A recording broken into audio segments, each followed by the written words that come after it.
اور وہ شخص یہ کہتا ہے 100 مرتبہ اللہ اکبر پڑھو، تو لوگ 100 مرتبہ اللہ اکبر پڑھتے ہیں. پھر وہ شخص کہتا ہے 100 مرتبہ لا الہ الا اللہ پڑھو، تو لوگ 100 مرتبہ لا الہ الا اللہ پڑھتے ہیں.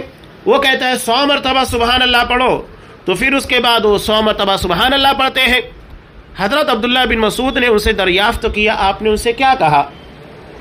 یہ کس کو کہہ رہے ہیں؟ حضرت ابو موسیٰ اشعری کو، کہ تم نے یہ حالت جب ان لوگوں کی دیکھی تو کیا کہا؟ تو انہوں نے جواب دیا کہ میں نے آپ کی رائے کا انتظار کرتے ہوئے ان سے کچھ نہیں کہا.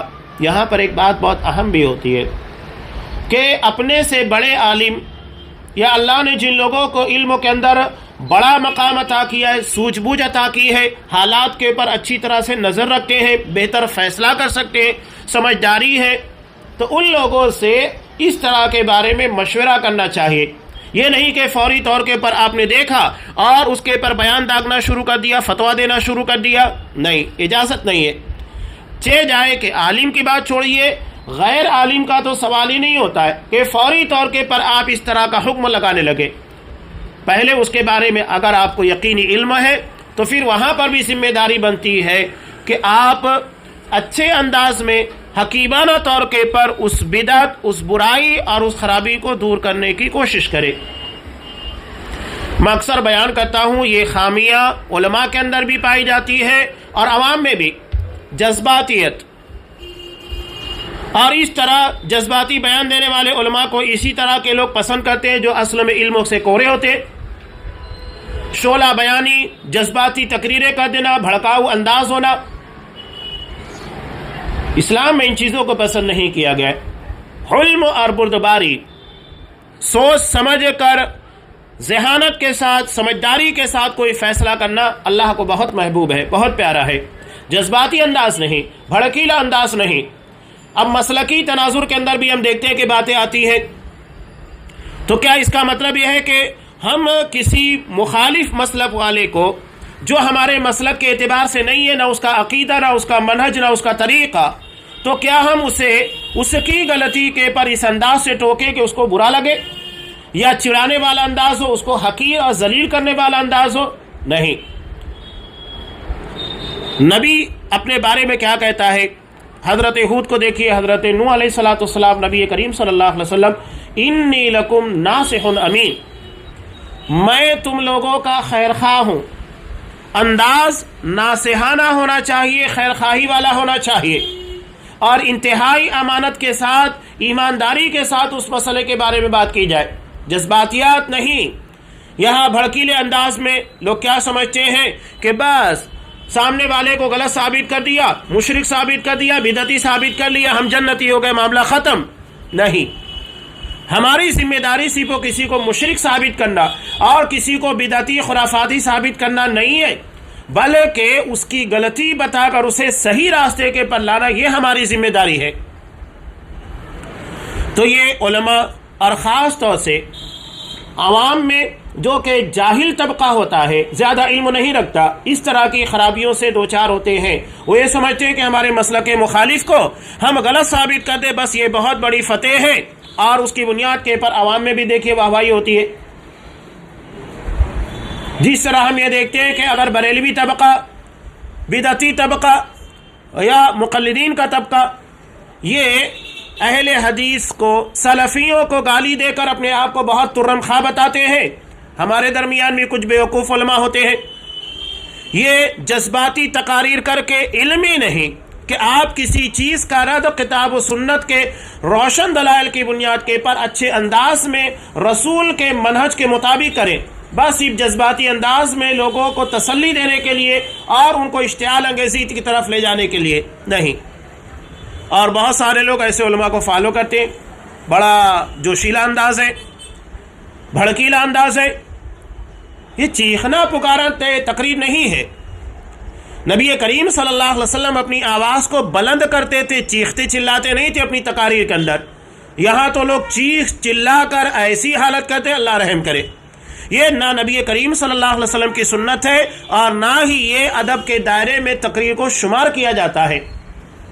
بہرحال یہاں بتانے کا مقصود یہ کہ حضرت ابو موسیٰ اشعری رضی اللہ تعالیٰ عنہ نے دیکھا کہ مجھ سے بڑے عالم موجود ہیں. حضرت عبداللہ ابن مسعود رضی اللہ تعالیٰ عنہ عمر میں بڑے، علم میں، تجربات، ساری چیزوں میں، تو کہا کہ میں پہلے آپ کی رائے کا اور آپ کے رد عمل کا منتظر ہوں. آپ کیا چاہتے ہیں، کس طریقے سے اس کو حل کرنا چاہیے؟ تو حضرت عبداللہ ابن مسعود رضی اللہ تعالیٰ عنہ نے فرمایا کہ آپ نے انہیں یہ کیوں نہیں کہا کہ وہ اپنے گناہ شمار کریں، اور آپ نے انہیں ضمانت کیوں نہیں دی کہ ان کی نیکیاں ضائع نہیں ہوں گی؟ یعنی یہ سبحان اللہ، الحمدللہ، اللہ اکبر، لا الہ الا اللہ جو تسبیحات ہے، تحلیل ہے، تحلیل کا مطلب لا الہ الا اللہ پڑھنا، تسبیح کا مطلب سبحان اللہ پڑھنا، اور تکبیر کا مطلب اللہ اکبر پڑھنا، یہ سارا کام جو کر رہے ہیں بظاہر بہت اچھا ہے، لیکن اس کام کے کرنے کی وجہ سے، نبی کے سنت کی مخالفت کی وجہ سے ان لوگوں کو ثواب نہیں، گناہ ملے گا. اگر وہ لوگ اپنے گناہ کو شمار کریں گے تو ان کی نیکیاں ضائع نہیں ہوگی کہ ہاں مجھ سے یہ غلطی ہوئی، مجھ سے یہ خطا ہوئی. اس لیے کہ اپنے گناہوں کے بارے میں محاسبہ کرنا ہماری ذمہ داری ہے، ہر وقت اس کے بارے میں چوکنا ہونا چاہیے. لیکن ان نیکیوں کے بارے میں شریعت نے جو طریقہ بتایا ہے اس سے ہٹ کر ان کو نہیں کیا جا سکتا. یہی معاملہ ہے. شریعت کی مخالفت کی وجہ سے ہم اگر سبحان اللہ الحمدللہ بھی پڑھیں گے تو غلط ہے. آج بھی ہمارے یہاں پر دیکھیے، کوئی مصیبت آ جائے، پریشانی آ جائے عمومی طور پر، یا کوئی وبا آ جائے، تو لوگ کہتے ہیں کہ 1,00,000 مرتبہ لا الہ الا اللہ، لا الہ الا انت سبحانک انی کنت من الظالمین پڑھا جائے. لوگ چنے کے اوپر پڑھتے ہیں اور پڑھنے کے بعد اسے غربا میں تقسیم کرتے ہیں. یہ طریقہ ہمارے درمیان بہت رائج ہے.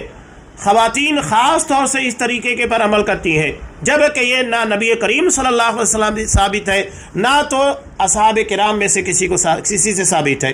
نہیں ہوگا.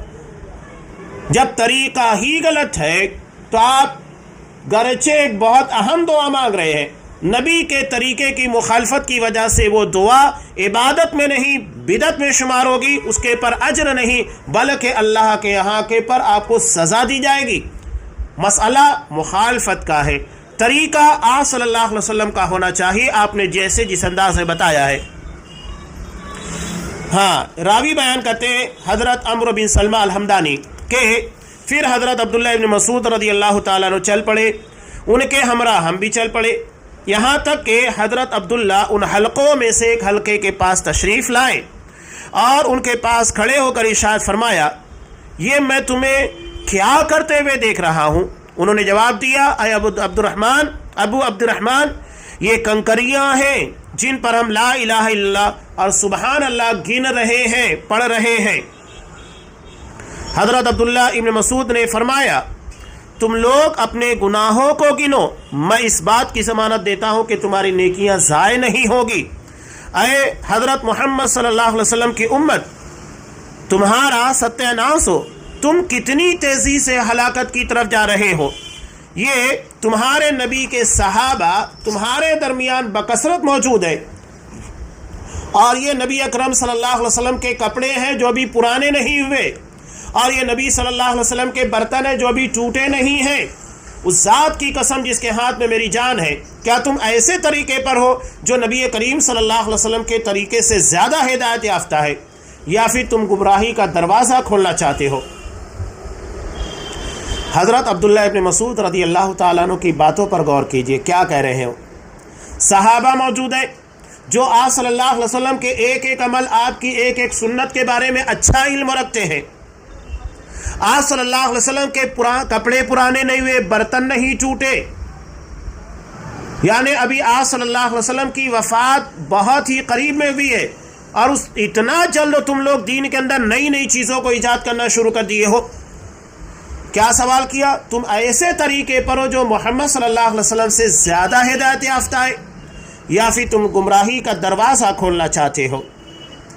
آپ صلی اللہ علیہ وسلم نے کیا کہا تھا؟ کوئی بھی ایسا خیر، اچھائی نہیں ہے جسے میں نے تم لوگوں کو بیان نہ کیا ہو، اور کوئی بھی ایسی برائی نہیں ہے جو میں نے تم لوگوں کو بتائی نہ ہو، اس سے منع نہ کیا ہو. تو جب ساری اچھائیاں آپ نے بتا دی، اس کے بعد یہ طریقہ اختیار کرنے کا مطلب کیا ہے؟ کیا نعوذ باللہ تم نبی سے زیادہ علم رکھتے ہو؟ نبی سے بہتر طریقہ تم لوگوں کا طریقہ ہے؟ نہیں، بتانا مقصود وہی ہے، یا پھر تم گمراہی کا دروازہ کھولنا چاہتے ہو اور یہ گمراہی کا دروازہ ہی ہے۔ تو ان لوگوں نے عرض کیا کہ اللہ کی قسم اے ابو عبد الرحمن، ہمارا ارادہ صرف نیکی اور خیر کا ہے۔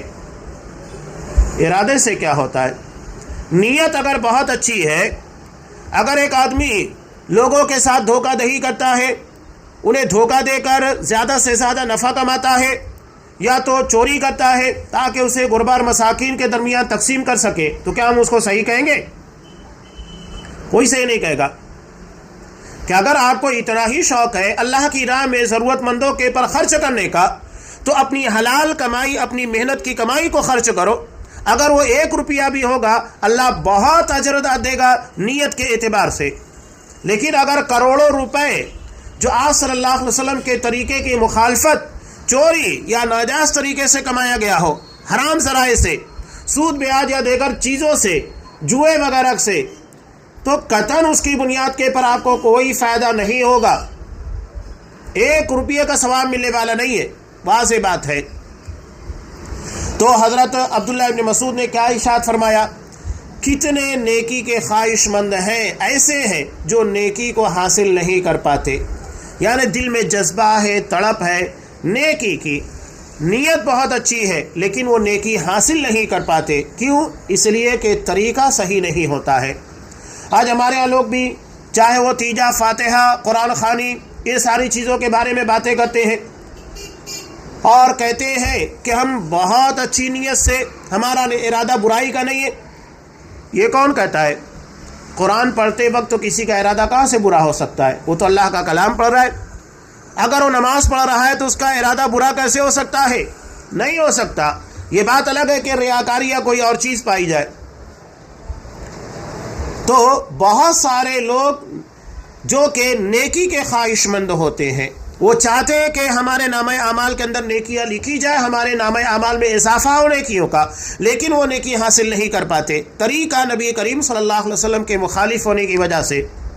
تو یہ بہت اہم اس باب کے اندر روایت ہے کہ آپ صلی اللہ علیہ وسلم کے طریقے سے ہٹ کر اگر ہم کوئی بھی دعا کریں گے، کوئی بھی ذکر کریں گے یا کوئی بھی وظیفہ اختیار کریں گے، آپ صلی اللہ علیہ وسلم کی مخالفت کی وجہ سے وہ رد ہوگا، ہمیں اس کے پر نیکی نہیں بلکہ گناہ ملے گا، جبکہ اس کے مقابلے میں اگر ہم اپنے گناہ کو شمار کریں گے تو اللہ یقیناً ہمیں اجر دے گا، ہدایت دے گا۔ یہ بہت بڑا فرق ہے، اس چیز کو سمجھنا چاہیے۔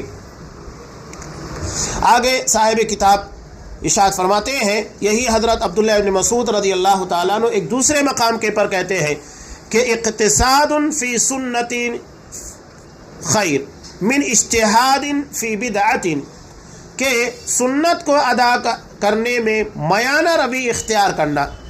میانہ روی کا مطلب یہ ہے کہ آپ جتنا استطاعت ہے، جس کو آپ کنٹینیو تسلسل کے ساتھ ادا کر سکتے ہیں، اتنا اختیار کرنا میانہ روی کے ساتھ، یعنی بہت زیادہ بھی نہیں اور نہ بہت کم بھی، بلکہ بالکل درمیان کی چیز لے کر جس کے پر آپ پابندی کے ساتھ عمل کر سکے۔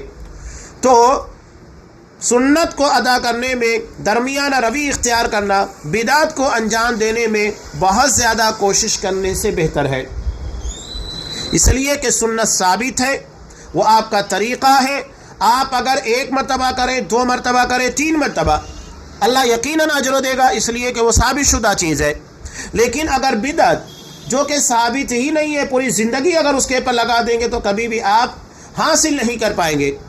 مثال کے طور پر آپ کو ممبئی جانا ہے، راستہ اس جانب پڑتا ہے بائیں جانب، اگر آپ بائیں جانب کے بجائے داہنی طرف جو کہ دھولیا اندور کا راستہ پڑتا ہے اس کی طرف چلے، تو اگر جتنی رفتار کے ساتھ اس راہ کے پر آپ آگے بڑھیں گے اتنا اپنی منزل سے دور ہوتے جائیں گے۔ قرآن اس کو ضلالا بعیدا کہتا ہے، دور کی گمراہی۔ دور کی گمراہی کیوں؟ اگر آپ اس راہ کے پر 1 کلومیٹر آگے گئے تو حقیقت میں آپ 2 کلومیٹر آگے نکل چکے ہیں۔ کیوں؟ 1 کلومیٹر آپ کو جانا ہے آگے، وہ آپ کا نقصان ہے، واپس پلٹ کر آنے میں جو 1 کلومیٹر آپ کا ہوگا وہ بھی نقصان میں شمار ہوگا۔ تو حقیقت میں وہ 1 نہیں 2 کلومیٹر بنتا ہے. آپ اگر 100 کلومیٹر چلے جائیں 200 تو حقیقت میں وہ 100 نہیں 200 کلومیٹر ہوگا, 200 نہیں بلکہ 400 کلومیٹر ہوگا, اور وہ انرجی ضائع. اس کے بعد آپ کو صحیح راستے کے پر آنا ہے. وہاں جتنا آپ آگے جائیں گے وہ آپ اپنی منزل کی جانب رواں دواں ہوں گے. تو صحیح راستے کے پر اگر آپ دھیرے دھیرے چل رہے ہیں, گرچہ آپ کو جانے میں ہفتہ بھر لگے پیدل چلنے کی وجہ سے, یا اگر آپ کے پاس اچھی سواری ہے, آپ تو 5 گھنٹے میں 6 گھنٹے میں 10 گھنٹے کے اندر پہنچ گئے. چونکہ راستہ صحیح ہے تو آپ چاہے پیدل چلتے ہوئے جائیں چاہے اڑتے ہوئے اس راہ کے پر جائیں, منزل پر یقیناً پہنچیں گے. لیکن راستہ اگر غلط ہے تو جتنی محنت کی جائے گی, جتنی رفتار ہوگی, اتنا اپنی منزل سے دور ہوتے جائیں گے. اسی کو یہاں حضرت عبداللہ ابن مسعود رضی اللہ تعالیٰ عنہ کہہ رہے ہیں کہ سنت کو ادا کرنے میں درمیانہ روی اختیار کرنا بدعت کو انجام دینے میں بہت زیادہ کوشش کرنے سے بہتر ہے. قرآن کی ایک آیت انہوں نے پیش کی, بہت اہم ہے اس باب کے اندر. یہ کوئی معمولی چیز نہیں ہوتی ہے. طریقے کی جو مخالفت ہوتی ہے, قاعدہ اور قانون, اس کو کیسے پڑھنا ہے, کب پڑھنا ہے, کتنا پڑھنا ہے, یہ سارا تعین شریعت کرتی ہے. اور اگر کوئی اپنی مرضی سے طے کرتا ہے تو غلط ہے. یہاں سورہ بقرہ کے تعلق سے خاص طور سے بات آ گئی ہے تو میں بتاتا چلوں, ضمناً باتیں بہت ساری انشاءاللہ آتی رہے گی. ہمارے یہاں لوگ یہ سمجھتے ہیں کہ سورہ بقرہ کسی گھر کے اندر 40 دن پڑھنا چاہیے. سورہ بقرہ کا گھر کے اندر پڑھنا بخاری کی روایت سے ثابت ہے, مسلم کی روایت میں بھی ہے کہ سورہ بقرہ کی تلاوت یہ برکت کا ذریعہ ہے. اس لیے کہ آپ صلی اللہ علیہ وسلم نے کہا فَإِنَّ أَخْذَهَا بَرَكَةٌ, سورہ بقرہ کی تلاوت کرنا, اسے پڑھنا یہ برکت کا ذریعہ ہے. وَتَرْكَهَا حَسَرَةٌ, اور اسے چھوڑ دینا حسرت, ندامت, شرمندگی, نامرادی کا ذریعہ ہے. لیکن آپ صلی اللہ علیہ وسلم نے اس میں تعین نہیں کہ آپ کو کتنی مرتبہ پڑھنا ہے. یہ ہم کون ہوتے ہیں 40 دن اس کی تعین کرنے والے یا 50 دن اس کی تعین کرنے والے؟ عمومی طور پر ہمارے یہاں پر سورہ بقرہ کے تعلق سے یہ مشہور ہے کہ 40 دن گھر میں یا کسی دکان میں پڑھنا چاہیے. آپ صلی اللہ علیہ وسلم نے سورہ بقرہ کی برکتیں بتائی ہیں. اس کے پڑھنے سے یقینی طور پر اللہ کی طرف سے فیوز و برکات کا نزول ہوتا ہے.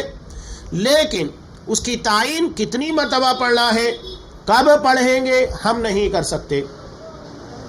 اگر ایک شخص کو مناسب موقع ملتا ہے وہ صبح کے وقت اس کی تلاوت کرے, یا ظہر کے بعد, عصر کے بعد, مغرب بعد, جب بھی. مثال کے طور پر ایک شخص ہے وہ صبح سے کام کرتا ہے, اس کو موقع ملتا ہے عصر کے بعد پڑھنے کا, وہ عصر کے بعد ہی پڑھتا ہے. لیکن عصر کے بعد وہ اپنے ٹائمنگ کے اعتبار سے, اپنی فرصت کے اعتبار سے طے کر رہا ہے. یہ نہیں کہ اللہ کے رسول نے اس کو بتایا ہے.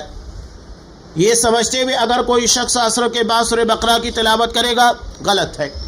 اس لیے کہ اللہ کے رسول نے یہ نہیں کہا کہ آپ عصر کے بعد پڑھو یا مغرب کے بعد. وہ ہمارے پر چھوڑ دیا گیا ہے کہ ہم جو وقت اپنے اعتبار سے طے کرنا چاہیں کر لیں, لیکن اسے نبی کی طرف منسوب نہیں کر سکتے کہ اللہ کے رسول نے عصر بعد, ظہر بعد یا فجر بعد کہا ہے.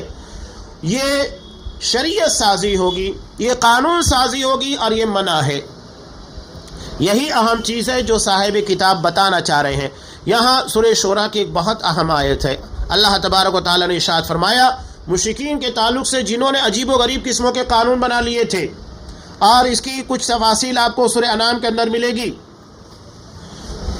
یہ جانوروں کے بارے میں کہ اگر اس جانور کے ذریعے جو بچہ پیدا ہوتا ہے اس سے مرد اور عورت دونوں کھائیں گے, اگر مردہ پیدا ہوتا ہے تو صرف مرد کھائیں گے, عورتیں نہیں کھائیں گی, عورتوں پر حرام ہو جاتا ہے. بتوں کے نام کے پر جانوروں کو چھوڑ دیا. کوئی اونٹ اگر اس کے ذریعے سے 10 بچے پیدا ہو جائے اس کو چھوڑ دیا گیا کسی بت کے نام کے پر. عجیب و غریب قسموں کے قوانین بے معنی اور اس کے پیچھے کوئی حکمت نہیں, لوگوں کے سامنے بنا کر چھوڑ دیا. اس کے پر سختی سے عمل بھی کرے, غلط ہے. اپنی طرف سے یہ جو قانون بنایا جاتا ہے, قرآن نے کہا ام لہم شرکاء شرعوا لہم من الدین ما لم یأذن بہ اللہ, کہ کیا ان لوگوں کے کچھ ایسے شریک ہیں جنہوں نے ان کے لیے دین کا طریقہ اختیار کیا, ایجاد کیا, جس کی اجازت اللہ نے نہیں دی. مسئلہ اجازت کا ہے. اگر ہم کسی کے گھر میں جاتے ہیں, اس کی اجازت کے بغیر داخل ہو جائے تو خلاف ادب ہے. اور ساتھ ہی ساتھ کسی کو شک میں ڈال سکتا ہے. ہو سکتا ہے کہ آپ چوری کی نیت سے گئے ہوں یا کوئی اور ارادے سے گئے ہوں، لیکن وہی کام اگر آپ اس کے گھر میں داخل ہوتے ہیں، صاحب مکان آپ کو اجازت دیتا ہے، آپ اجازت طلب کرتے ہیں، آپ کو اجازت ملتی ہے، اس کے بعد جاتے ہیں، تو کسی بھی قسم کا کوئی اعتراض، کوئی شبہ نہیں رہ جاتا، اس لیے کہ اب وہاں اجازت مل چکی ہے. تو یہ اللہ کی طرف سے اجازت، پرمیشن بہت اہمیت رکھتا ہے.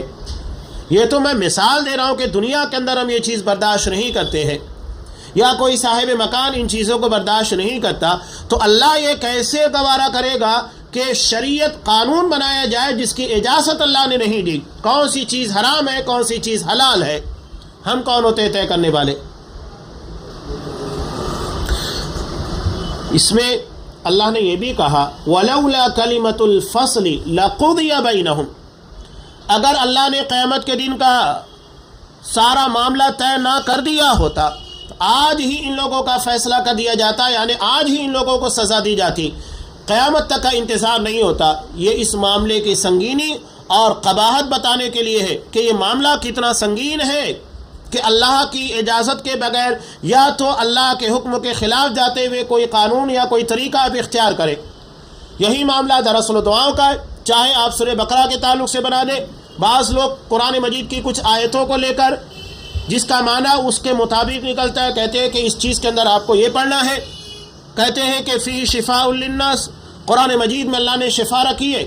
ایسا نہیں ہے، وہ طریقہ بھی اللہ کے رسول بتائیں گے، کون سی آیت کہاں پڑھنا ہے، کس مقصد کے لیے پڑھنا ہے. عام طور سے صوفیوں کے یہاں، اور صوفیوں سے ٹچ آپ دیکھیے مقلدین ہیں، فرق ہی نہیں رہتا ہے. وہ سارے اوراد اور سارے اذکار جو صوفیوں کے یہاں ہیں، آپ کو یہاں احناف اور مقلدین کے یہاں پہ ملتے ہیں، وہ لوگوں کو بیان کرتے ہیں. وہی چشتیہ قادریہ والا سلسلہ جو کہ صوفیوں کا یہاں بھی نظر آتا ہے، اور لوگوں کو بتا دیتے ہیں اللہ کے رسول کا جو طریقہ ہے، جو آپ صلی اللہ علیہ وسلم میں ثابت ہے، اس کو چھوڑ کر لوگ ان چیزوں کے پاس زیادہ توجہ دیتے ہیں. آج آپ دیکھیے بہت سارے لوگ جیب کے اندر باقاعدہ اذکار کے لیے کارڈ رکھتے ہیں، نماز کے فوری بعد کے پر وہ نکالتے ہیں اور اسے پڑھنا شروع کرتے ہیں، جبکہ آپ صلی اللہ علیہ وسلم سے ثابت شدہ جو اذکار ہے، جو آپ صلی اللہ علیہ وسلم پڑھا کرتے تھے، اسے نہیں پڑھیں گے. انسانوں کے بنائے ہوئے اوراد اور وظائف کا خاص اہتمام، لیکن نبی کریم صلی اللہ علیہ وسلم سے ثابت شدہ دعائیں جو سلام کے پھیرنے کے بعد آپ صلی اللہ علیہ وسلم پڑھتے تھے، اس کا اہتمام نہیں ہے. اور آپ پوچھ لیں گے تو یاد بھی نہیں ہوگی. یہاں تو مسجدوں میں ہم نے لگا کر رکھا ہے کہ تاکہ کسی کو یاد نہ ہو تو اس کو دیکھ کر پڑھ لے. اتنی آسانیاں رکھی گئیں. اور آپ صلی اللہ علیہ وسلم سے کتنے اذکار ہیں، آپ 3-4 منٹ کے اندر، اور میں کہتا ہوں 3-4 منٹ بھی نہیں لگتا، 1 سے 2 منٹ کے اندر سارے اذکار آپ آسانی کے ساتھ پڑھ سکتے ہیں. اتنا آپ نے بتایا. اور اس کے فضائل اور اس کی معنویت، جامعیت کو دیکھیں گے تو ساری چیزیں سمٹ کر آ جاتی ہیں. تو یہ بہت سنگین جرم، اللہ کے بنائے ہوئے قانون کے خلاف، یا جو چیز اللہ نے نہیں بتائی ہے وہ اپنی طرف سے بتانا. بہت سارے لوگ خاص طور سے جھاڑ پھونک کے عمل کے اندر ایسی دعائیں اور ایسے اوراد بتا دیتے جو آپ صلی اللہ علیہ وسلم ثابت ہی نہیں.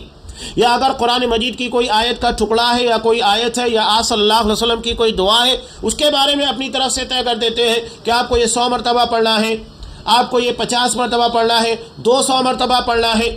نہیں، جو چیز آپ نے طے نہیں کی ہے اسے ہم طے نہیں کر سکتے کہ اتنی مرتبہ اس کو پڑھنا ہوگا، یا یہ آیت یا یہ دعا فلاں جگہ کے پر پڑھنا ہے. یہ ساری تعین اللہ کے رسول صلی اللہ علیہ وسلم کے اختیار میں، کسی اور کو یہ اختیار نہیں عطا کیا گیا. آگے یہ قاضی ایاز رحم اللہ کا ایک قول نقل کر رہے ہیں. قاضی ایاز رحم اللہ فرماتے ہیں کہ اللہ نے دعا کرنے کی اجازت دی. وقال ربکم ادعونی استجب لکم، تمہارے رب نے کہا کہ تم مجھ سے دعائیں مانگو، اور اپنی کتاب میں اپنی مخلوق کو دعا سکھائی. اگر آپ قرآن اور حدیث سے ثابت شدہ دعائیں، اس کے بارے میں دیکھ لیجئے، الحمدللہ بہت سارے لوگوں نے، خاص طور سے علامہ ابن تیمیہ نے اس کے بارے میں دعا کو نقل کیا جو آپ صلی اللہ علیہ وسلم سے قرآن میں ہے یا حدیث میں ثابت ہے، ان دعاؤں کا اہتمام. اور اب قریب میں بھی بہت سارے علماء نے الحمدللہ ان ساری دعاؤں کو جمع کیا ہے، کب کس موقع پر کون سی دعا کرنا چاہیے، تفصیل کے ساتھ یہ ساری چیزیں. اور یہ بھی شیخ عبدالرزاق بن عبد المحسن البدر حفظہ اللہ آگے چل کر قرآن کی حدیث کی وہ ساری دعائیں آ گئی. آپ صلی اللہ علیہ وسلم جن دعاؤں کا اہتمام کیا کرتے تھے، تو وہی کہہ رہے ہیں کہ اپنی کتاب میں اپنی مخلوق کو دعا سکھائی. جو بھی دعا انسانی زندگی میں بن سکتی تھی یا اس کی ضرورت تھی، اللہ نے وہ ساری دعائیں قرآن حدیث میں نازل کی ہے. اب کسی اور کی کوئی ضرورت باقی نہیں رہ جاتی ہے. اور نبی کریم صلی اللہ علیہ وسلم نے اپنی امت کو سکھایا، آپ صلی اللہ علیہ وسلم نے دعا سکھائی. بلکہ صحابہ اگر لگتا تھا کہ اس دعا کو نہیں سن پا رہے لیکن محسوس ہوتا کہ آپ کچھ پڑھ رہے ہیں تو اس کے بارے میں تفسیر کرتے. بخاری کی روایت میں حضرت ابو ہریرہ رضی اللہ تعالیٰ عنہ نے نبی کریم صلی اللہ علیہ وسلم سے پوچھا کہ میرے ماں باپ آپ پر فدا ہو، آپ تکبیر کہنے کے بعد سورہ فاتحہ کی قرأت سے پہلے پڑھتے کیا ہے؟ اس لیے کہ وہ وقفہ ہے. حضرت ابو ہریرہ کو محسوس ہوا کہ اس وقفے میں آپ صلی اللہ علیہ وسلم بلا وجہ خاموش نہیں رہیں گے، کچھ پڑھ رہے ہیں. تب آپ صلی اللہ علیہ وسلم نے کہا کہ میں پڑھتا ہوں اللہم باعد بینی و بین خطایا، پوری دعا. تو صحابہ اسے پوچھ لیا کرتے تھے آپ کون سی دعا مانگ رہے ہیں؟ آپ نے دعا سکھائی بھی ہے.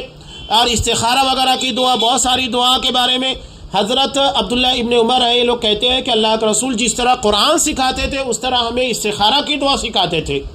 اتنا اہتمام. اور ان دعاؤں میں 3 باتوں کو جمع کر دیا ہے. 3 اہم باتیں دعا کے اندر آپ کو ملے گی. توحید کا علم، اس لیے کہ دعا میں صرف اللہ سے مانگا جاتا ہے، یہی توحید ہے. زبان کا علم، یعنی کس انداز میں آپ کو دعا مانگنا چاہیے اس کا طریقہ آپ کو بتا دیا گیا ہے عربی زبان کے اندر جو دعائیں ہیں. اور امت کے لیے نصیحت و خیر خواہی. نصیحت و خیر خواہی کا مطلب یہ کہ اگر آپ بیمار ہیں تو بیمار کے لیے آپ کو مکمل دعا ملے گی. خود بیمار شخص کو کیا دعا کرے، اگر ہم بیمار کی عیادت کے لیے مزاج پرسی کے لیے جا رہے ہیں تو اس وقت تو کیا دعا کرنا ہے، سب چیزوں کے لیے. مارکیٹ میں داخل ہونے کے لیے نیا پھل آتا ہے اس کو دیکھنے وقت تو کیا دعا ہے. سب جگہ کے پر دعائیں آپ کو ملے گی. کسی کے لیے مناسب نہیں ہے کہ وہ اس سے اعراض کرے. جو آپ نے بتایا ہے وہی طریقہ فالو کرنا ہے، اس سے اعراض نہیں کرنا ہے. اور یقیناً شیطان لوگوں کو ایسے مقام پر بہکاتا ہے اور ان پر ایسے لوگوں کو مسلط کر دیتا ہے جو ان کے لیے نئی نئی دعاؤں کو ایجاد کر کے انہیں اللہ کے نبی محمد رسول اللہ صلی اللہ علیہ وسلم کی پیروی سے روک دیتے ہیں. عمومی طور پر ہم دیکھتے ہیں کہ جو بدعتی ہوتا ہے یہ لوگ بدعت کرتے ہیں، تو جو ثابت شدہ آپ صلی اللہ علیہ وسلم سے باتیں ہیں یا عمل ہے اس کے پر نہیں عمل کرتے. آپ دیکھیے ابھی شب برات جو کہ رافضی اور شیعہ لوگوں کی بنائی ہوئی رات ہے وہ آ رہی ہے، لوگ اس میں باقاعدہ اہتمام کریں گے. لیکن شب قدر جس کی فضیلت میں مکمل سورہ نازل ہوئی، صحابہ نے نبی کریم صلی اللہ علیہ وسلم نے خصوصی طور پر اہتمام کیا، وہاں آپ کو یہ جذبہ نظر نہیں آئے گا.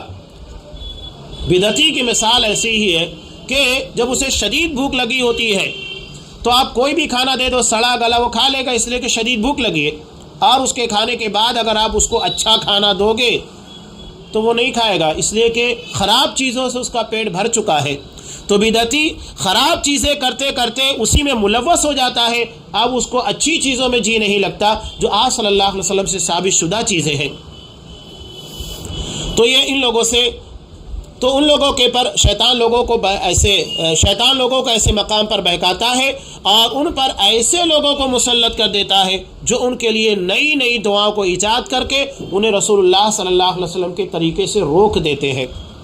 یہاں اجتماعات بھی ہوتے ہیں، آپ نے دیکھا ہوگا خاص طور سے، وہاں دعا سب چھوڑ دیں گے، دعا کے پیچھے بھاگیں گے. اب دعاؤں کی بھی قیمتیں لگتی ہیں، 501 والی، 1001 والی دعا. کوئی نہیں جا پاتا، کہتا ہے کہ میرے لیے اتنی والی دعا کا دینا. دعا کی قیمتیں جس طرح قرآن خوانی اور تیجا فاتحہ کی ہے، دعاؤں کی قیمتیں لوگ طے کرنے لگے ہیں. آپ اس طرح کے 101 دیں گے تو آپ کے لیے ایسی دعا مانگی جائے گی. جتنی قیمت بڑھے گی ویسی دعا کے اندر آپ کی زیادہ سے زیادہ الفاظ زیادہ سے زیادہ استعمال کیے جائیں گے اور زیادہ سے زیادہ دعائیں تمہارے لیے کی جائے گی. شیطان نے ایک ہتھ کنڈا دے دیا ہے، پیسہ بھی جا رہا ہے. قرآن نے جس کے بارے میں کہا یاکلون اموال الناس بالباطل ویصدون عن سبیل اللہ، یہودی علماء کی صفت ہے، لوگوں کا مال ناجائز طریقے سے کھاتے ہیں اور اللہ کی راہ سے روک بھی دیتے ہیں۔ آگے اس ذیلی عنوان کے تحت امام قرطبی رحمۃ اللہ علیہ کا ایک قول نقل کیا، اسی کے پر اس باب کا اختتام بھی ہوتا ہے ذیلی عنوان کا، کہ نئی آپ صلی اللہ علیہ وسلم سے ثابت شدہ دعاؤں کو چھوڑ کر بدعتی اور نئی دعاؤں سے بچنا چاہیے۔ یہاں امام قرطبی رحمۃ اللہ علیہ کا قول ہے، یہ فرماتے ہیں کہ انسان پر لازم و ضروری ہے کہ وہ قرآن و حدیث کی دعاؤں کا اہتمام کرے اور ان دونوں کے علاوہ دوسری دعاؤں کو چھوڑ دے۔ بے شک اللہ نے اپنے انبیاء اور اولیاء کو اختیار کیا اور انہیں سکھایا کہ وہ کیسے دعا کریں۔ اللہ نے دعا کس طریقے سے کرنا ہے اس کے لیے انبیاء اور اولیاء کو بتا دیا ہے، اب وہی دعا ہمیں کرنا ہے جو رسول اللہ صلی اللہ علیہ وسلم ثابت ہے۔ یہ اس باب کی اہم باتیں تھیں کہ بدعتی اور نئی دعاؤں سے بچنا چاہیے، اور ابھی اس ضمن کی بہت ساری باتیں اور بھی ہیں، جیسا کہ صاحب کتاب نے اگلا ذیلی عنوان قائم کیا، بدعتی اور نئی دعاؤں کے برے اثرات، یعنی اس کا نقصان کیا ہوتا ہے، وہ چیزیں آپ صلی اللہ علیہ وسلم کے طریقے سے ہٹنے کا انشاءاللہ اس کی تفصیل آئندہ درسوں میں ہوگی۔ اللہ تبارک و تعالی ہمیں آپ صلی اللہ علیہ وسلم سے ثابت شدہ مسنون دعاؤں کو آپ کے طریقے کے مطابق مانگنے، اخلاص اور الہیت کے ساتھ دعا کرنے کی توفیق دے، انہیں شرف قبولیت بخشے اور بدعتی اور نئی دعاؤں سے محفوظ رکھے۔ آمین۔ وآخر دعوانا ان الحمد للہ رب العالمین۔